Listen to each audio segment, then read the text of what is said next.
there are times when you simply need to use bigger lights. In these situations, you can rent them in.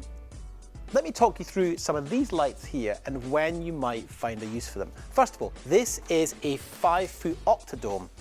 It's got 8 sides and it's like a large umbrella. Very, very efficient light. It's got a 1000 watt bulb in this.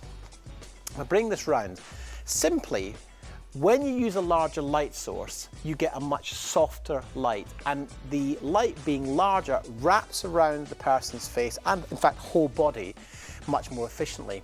The way this works is it's got a 1000 watt bulb, but it's also got this internal baffle. As you can see, it's got a double diff and a triple diff here, diff being diffusion, so that normally what you'd get is a hot spot in the middle of the light, and it would get progressively darker as it goes out to the sides. But because of this triple diffusion and double diffusion, it actually evens out the light, and all this silver backing makes the light very, very efficient. And then by the time you get to this second baffle and diffusion, you've got this lovely, solid, even, soft light source.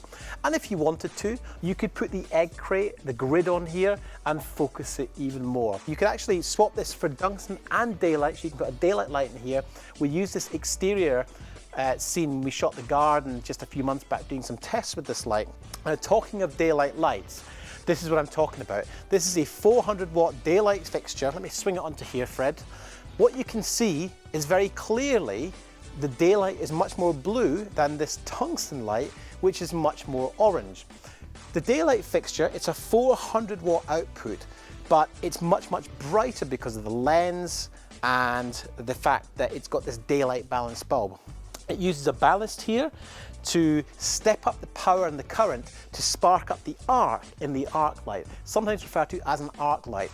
Very, very efficient. I used this in the garden scene as a backlight and it lit up the entire garden. So we'll be using this through the frames. We also used this actually on the Sunny music video to light the kitchen scene. We had the Panora 5, which is this light here, but in daylight, and then we had this coming through the big trace frame. So there's the kind of results you get from that scene there, and as you can see, it's lighting up the whole kitchen very, very naturally. So that's the 400D, and the final light I want to show you is just over here, and this is the KinoFlow Tegra light. Based on KinoFlow's first ever light, created I think 22 years ago, which was the 4'4" bank. This is basically the same, except the difference is the 4'4" bank has its ballast separate. The ballast for the Tegra is built into the back of the fixture. This is a very popular light with photographers. 4'4" bank, soft source. It's got the honeycomb on here, and I'll be using all of these lights in the rest of the tutorial in different scenarios. Now, the thing to remember here is when you need bigger lights, just rent them in.